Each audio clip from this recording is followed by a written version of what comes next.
Тіс туралы қызықты деректер. Адам денсаулығының басты құралы ол тіс. Мысалы, тарихқа үңілсек, шамамен 1,5 миллион жыл бұрын отты адамзат пайдаланғанда тіске және адам кейпінің бет формасының өзгеруіне үлкен үлес қосты.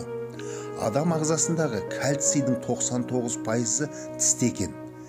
Ең қызығы, кезінде жылқыларды немесе құлдарды сатқан кезде оның тісіне қарайды екен. Оның себебі тісі толығымен болса, денсаулығы мықты дегенді білдіреді, олар өте қымбат тұрады. Сонда тіс адам ағзасының айнасы болып табылады. Ауырған тіс адам организмде бір органның ауырғанында көрсетеді. Тіс сүйек емес, тіс фосфор, кальций және басқа минералдардан тұрады. Тіс 2 рет шығады. Гиппократ кезінде айтқандай сүт тістер және үлкен ересек тістер екінші шығуы. Адамзат тісті емдеу жөндеуге ғасырлар бойы түрлі зерттеулер жасап, тәжірибелер жасап келеді. Қазіргі таңда ең қызығы Жапонияның Осака қаласында Китана университетінің биотехнология ғалымдарының бірі Кансуса Токохаша бастаған топ адамда 3-ші этап тісті қолдан өсіру тәжірибелерін жасап келеді. Ең бірінші тәжірибелер тышқандарға жасалып, оларға шынында да тіс өсті.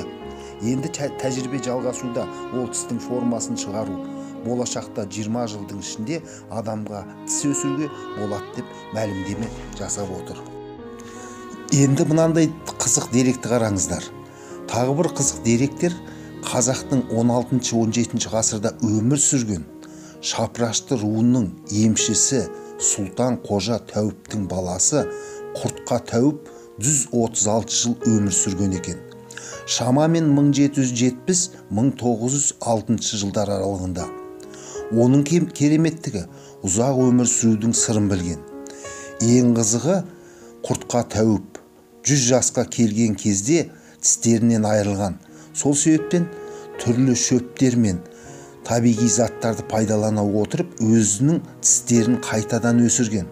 Сонда ұртында өскен тістері өте жұмсақ болған, уақыт өте қатайған дейді.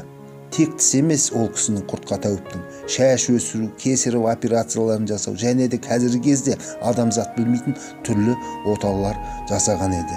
Міне жаңағы қазақтың бір керемет қызық деректері осы. Тістеріңіз ауырмасын. Тіс күтіміне үлкен көңіл бөліңіз. Тамақ ішкен соң тістеріңізді шайып отырыңыз.